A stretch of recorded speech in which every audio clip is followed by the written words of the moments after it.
Welcome to The Foundry, where leaders are forged daily.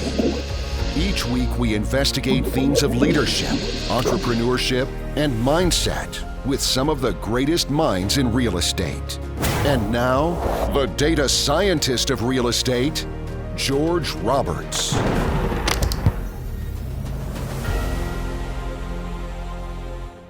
Welcome back, entrepreneurs. Today is your lucky day because we are joined by John Delia, founder of Housing Joint Venture and Green Monkey Builders. John is author of Life, Liberty, and Property, which is the red, white, and blue guide to starting your real estate journey. John is an author, investor, developer, master of improv, and mentor. Importantly, John is one of the leaders of the Detroit Renaissance and also a thoroughly entertaining guy. So welcome to the show, John. Howdy, George. Thanks for having me. I'm happy to be here. Well, you are a true mover and a shaker, and I understand that our youngest real estate investor, the next baron of real estate, was supposed to be down for a nap right now. He was supposed to be down for a nap, but he said he wouldn't miss an opportunity to participate, to listen, to learn.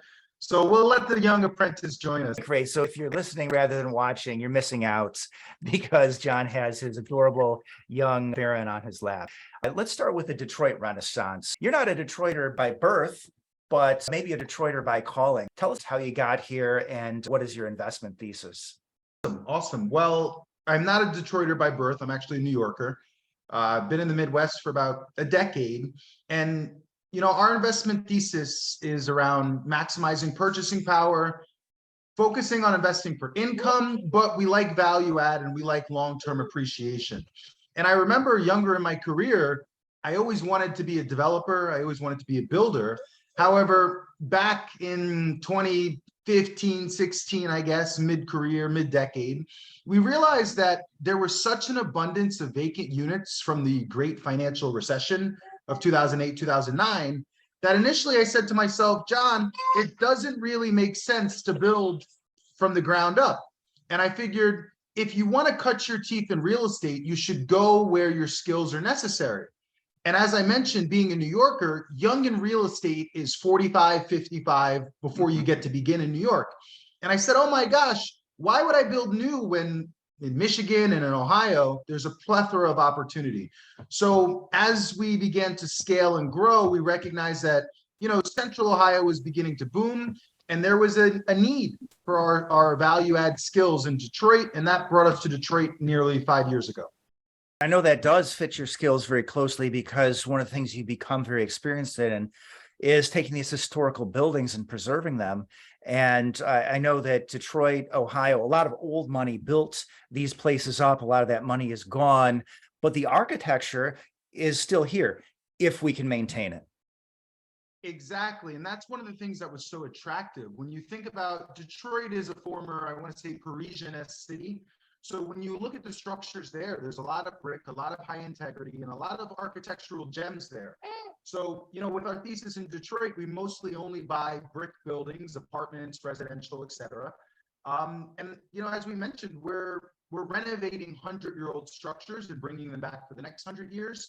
So there's a lot of nuance and detail involved. But, back when we started, the opportunity was abundant. I'd say the market has definitely shifted over the last 5 years. But, I think there's still tremendous opportunity in Detroit.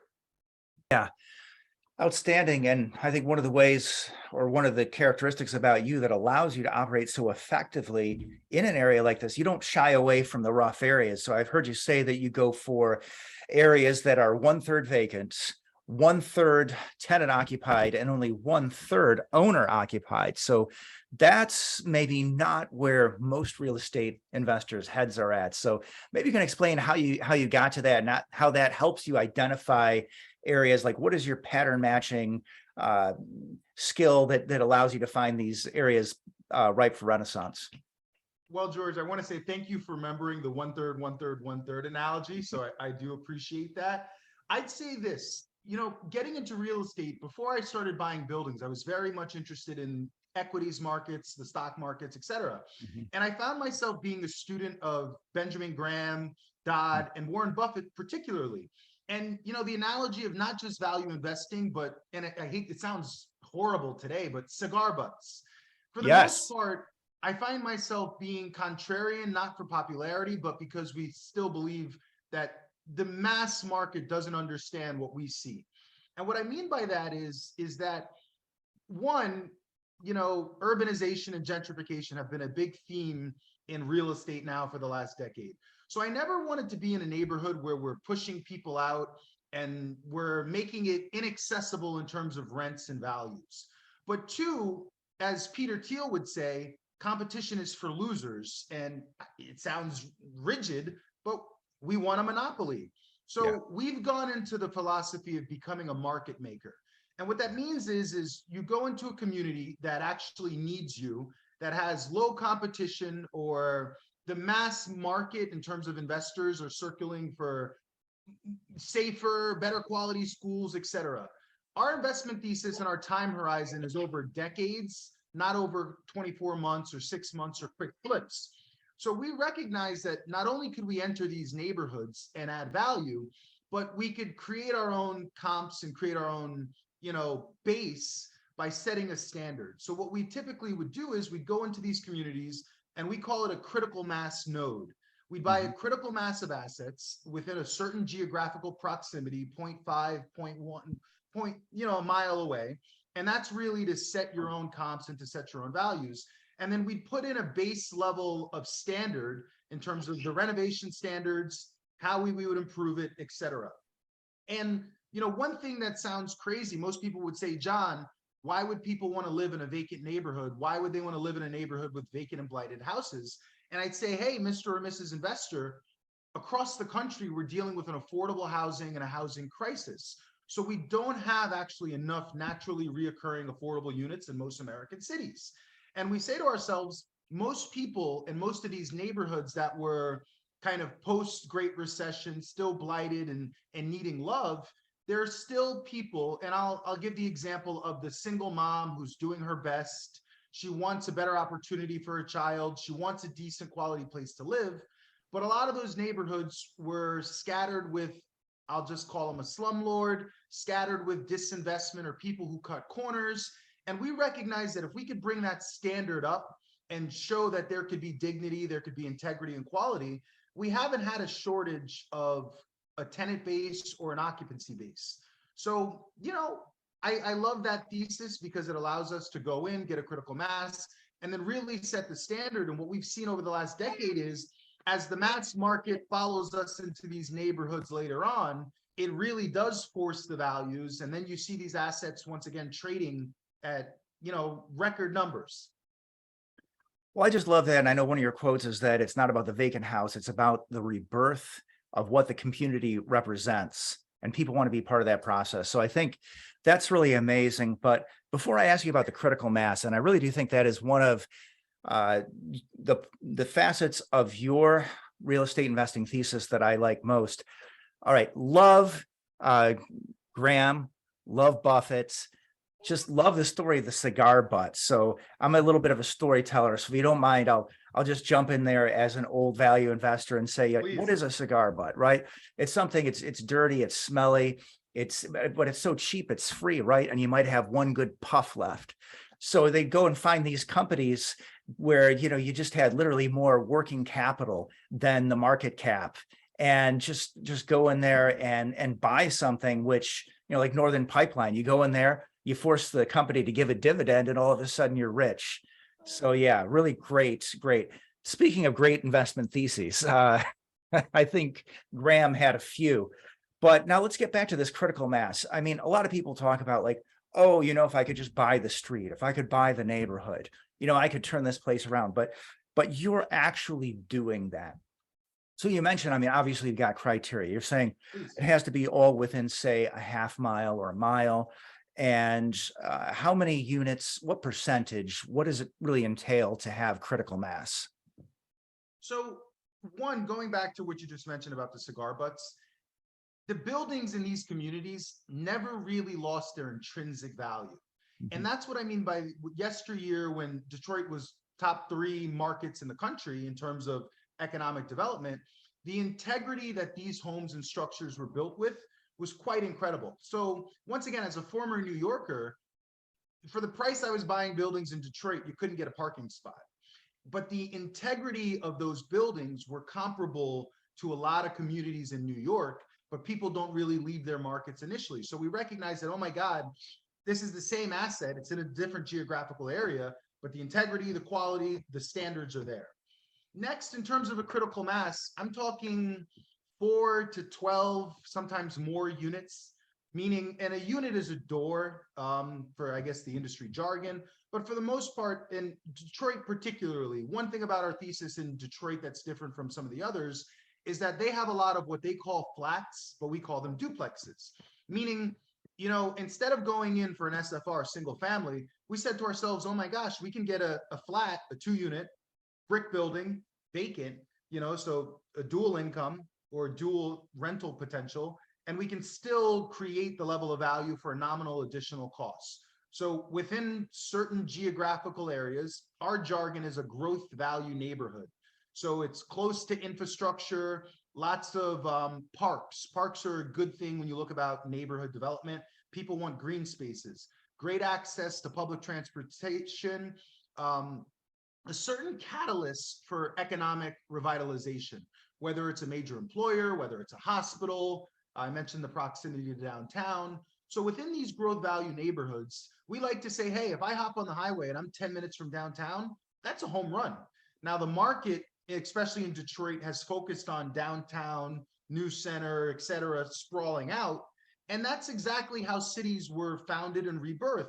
Started in the critical mass of the city center, then, you know, your inner ring, then your first ring, et cetera. So we're just kind of meeting the demand on the outer periphery as opposed to the critical mass internally.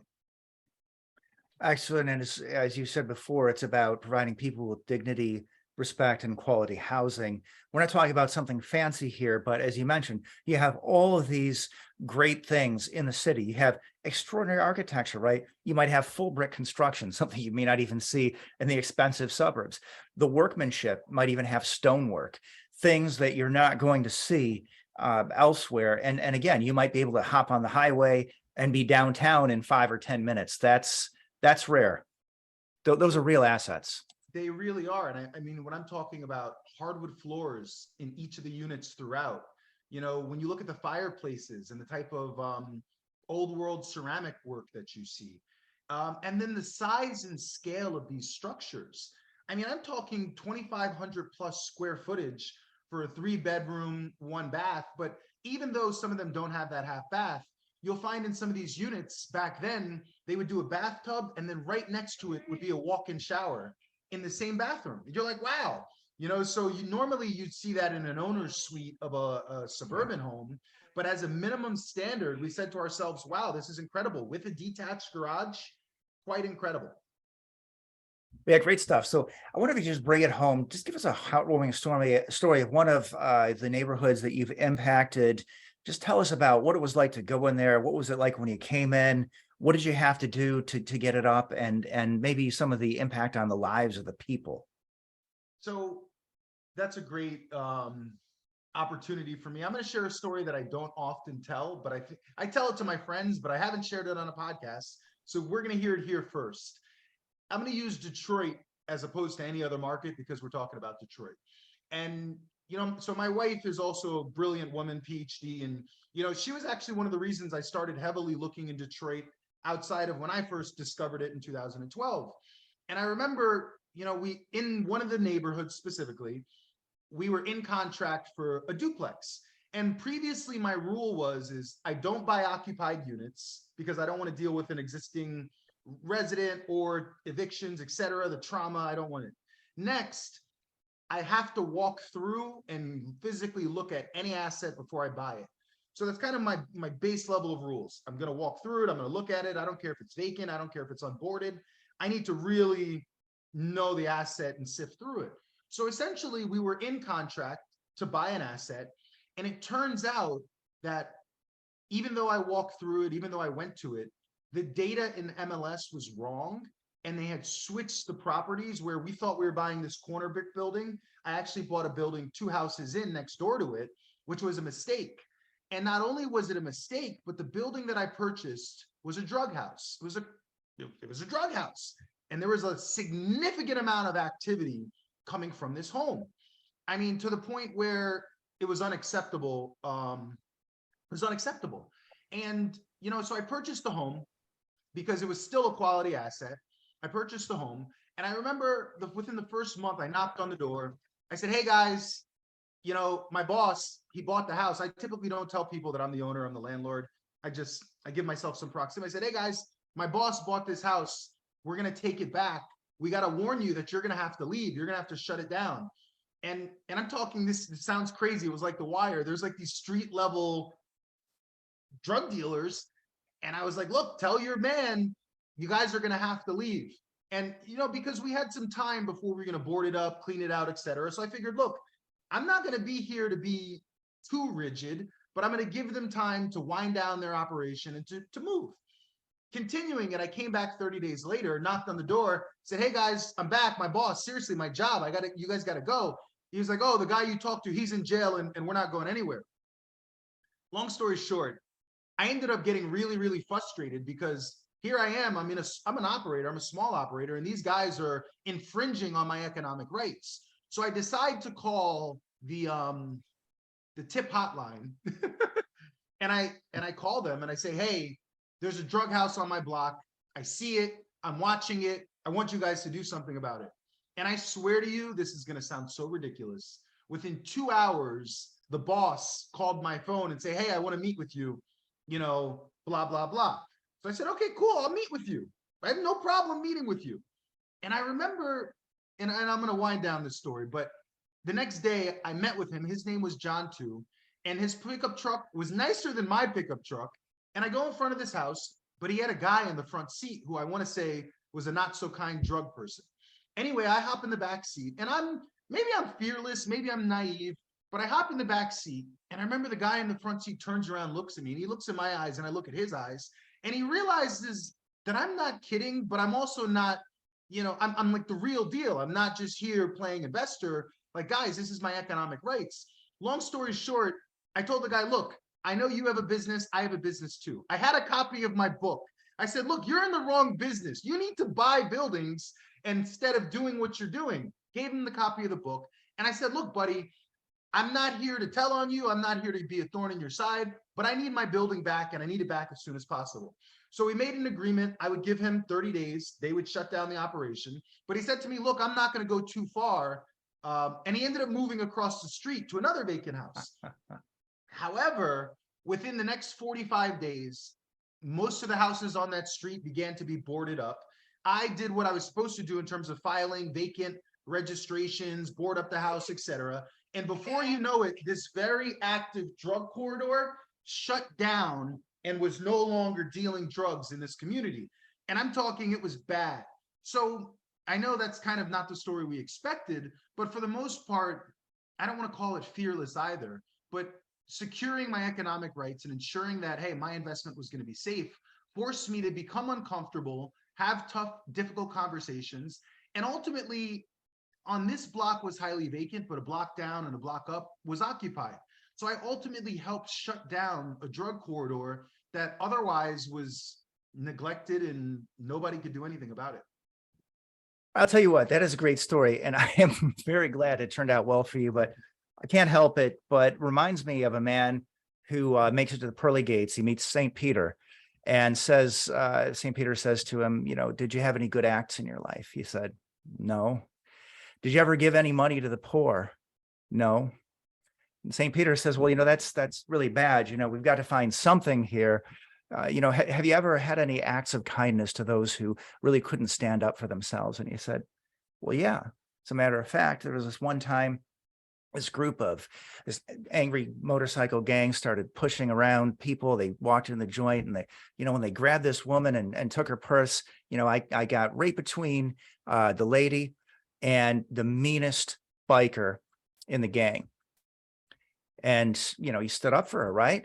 So St. Peter says to him, well, and when did this happen? He said, about 10 minutes ago. Luckily, I didn't have to be at those pearly gates, but I know what you mean. All right, awesome. Well, I love it. Yeah, I think anybody who's bought property in a difficult area, and I do have some property in a difficult area, there's going to be some calling the police on the tenants at times, and it's sad, but it's what you have to do. So you got to back. So now I wonder, I sense just some free association here. We'll go in the Freudian section here. I'll throw out a couple of things. Tell me what you think of first. So Septed and Jane Jacobs. Jane Jacobs, so the life and death of American cities. So by background, I studied city and regional planning. I find it interesting that most of the, and I'm going to include her, most of the great city planners of our yesteryear were not actually formally trained or did not go to city planning school or urban design school. Jane Jacobs, even Robert, not so much Robert Moses, because she was fighting Robert Moses in the rebirth of New York City and the highways, etc.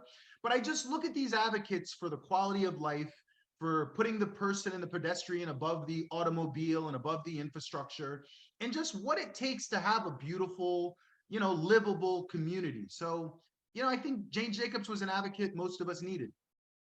Yeah, really amazing person. So yeah, I've worked to apply those principles in Septed to my own properties. So great to hear that. Something we don't always talk about on this show. So great. I got to invite more people like John Delia who really get what it's all about. All right. Well, I think we got to talk a little bit about your book, and I do have a few other questions. So let's see how quickly we can get to this. But I love your approach to investing. It comes really vibrantly through this book. So although it's no Shakespearean sonnet, it does teach you to know thyself, right? So most business start out as a sole proprietorship. So you're going to look for, what is my unique advantage, or what is my business's unique advantage? It's really something kind of personal at the outset. So maybe you can help me understand, like, how do you help people? And you're also a mentor, something I want to get a little deeper into in a moment. But how do you find people, or help people find and develop their unique abilities so that they can have their maximum impact as entrepreneurs? Awesome question. I find that, so I had the benefit of being a second generation real estate developer, landlord. And I find that most people don't always have that privilege, but they do have the ambition to want to be a property owner, to want to be into real estate. And a lot of people I talk to, they actually have the altruistic nature of wanting to do better for the community and provide housing. So I think their intentions start off pure and good. What I found, however, is that, and typically my mentees have been engineers, MBAs, and corporate professionals, but translating that same level of professional intellect to your investment thesis has been somewhat of a disconnect. So the first thing we typically do is try to start off with a North Star, so we actually know where we're steering the ship and where we're going. So, and I know this is going to sound kind of aggressive, but when people say, hey, I want to invest in real estate, the first thing I say is, how much money do you want to make? Because ultimately I find that it's difficult or people have had difficulty quantifying what success looks like. So in business, we call them key performance indicators, KPIs. And I find that that's the first place to start. What are your KPIs? What is your time horizon? In real estate, it's like a flavorful, melting pot. You could be a wholesaler, you could be a syndicator, you could be a residential. And I find that you don't want to be pushed and pulled in all types of directions when you're going to meetups and investment clubs, etc. So it's really about just reverse engineering. Where are you going? How do we want to get there? And then how do we quantify it strategically? And then from there, we typically advocate, I call it a business plan, but really it's an investment strategy or an investment thesis. No different than a business plan, strengths and weaknesses analysis, threats, opportunities, all of those, frameworks are a way to, you don't have to necessarily be rigid, but at least it's a playbook, it's a North Star, it's helping you know that you're headed in the right direction. And I tell people, look, when I did it, I knocked my business plan out of the park, but luckily I had something to look back to and say, wow, I thought I would do this, but here's where I ended up today. Yeah, I love it. And I noticed your business plan because I did read your book. Awesome book, by the way. Your intro today, that's basically the review I left on Amazon that'll show up in the next 2 weeks. But you're great. So you are really helping people find out, who are you, right? The solid return seeker. Are you looking to build a career on base hits? Are you willing to be the cash flow king or queen, where collecting rent could be an out-of-body experience, right? All takes a very different sort of person, different goals, maybe have different amounts of cash coming into it. But your business plan, I think it doesn't really look to me, I think, necessarily exactly like what you might learn in a business school. You're really helping people, I think, focus more on their needs and wants and their individual traits and characteristics. Is that true? I would say that is true, George. I'd like to say, because I've had the privilege of being in the industry for over a decade now, I liken real estate investors to actors and actresses. And you get to really pick the role in the script that you want to take on and become that character. And I'm glad you mentioned some of those personalities, because when you have enough time to be in the industry, reflect, and then have time, we call it the balcony, to look from the balcony down at all the stakeholders and say, wow, this is what they're doing. That's what they're doing. So when you hear people say, you have to know what table you want to sit at, that's the same thing here. I think it's really looking within yourself and not getting consumed by the vast ocean that is investment. I love it. I love the balcony too, because that brings us back to the sort of the thespian approach. Like I'm imagining Romeo and Juliet. So that's our second Shakespearean reference for today. So you describe yourself as a construction cowboy. What does that mean to you? Oh, great question. So, so I grew up in a place that wasn't so blue collar is hands-on, right? That's where we work in factories, we work with our hands, we get dirty.